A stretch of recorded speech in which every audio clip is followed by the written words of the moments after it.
Now, it's time for a trip inside our brains to show you what opioids do to our brains and how we become addicted. And we introduce you to medications that can be life-altering and life-saving.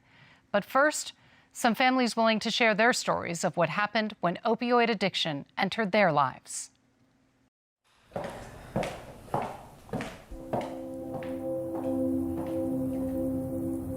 Purple was his favorite color. I have my favorite Mother's Day card. I love you very much. I honestly didn't know what an opiate was. Christopher in 8th grade was diagnosed with ulcerative colitis. 15 to 18 times a day you're having diarrhea and horrible stomach cramps, and for a boy in 8th grade it was horrible.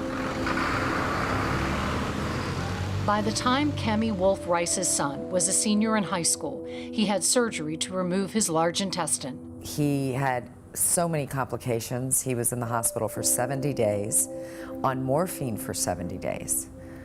So really, at that point, I mean, now that I know all that I know, he was doomed then, at that point, before we even got the 90 Oxycontins that we went home with, and then the refill of 90 more.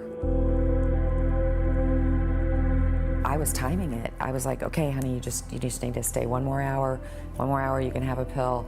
So yes, I was feeding him those Oxycontin.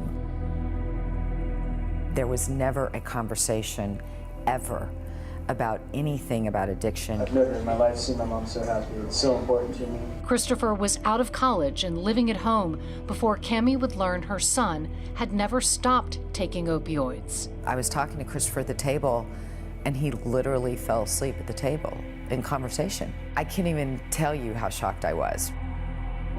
Inpatient opioid treatment began. Relapses always came. Unable to get prescription opioids, Christopher eventually moved to heroin. How many times was he in treatment? 5, I believe.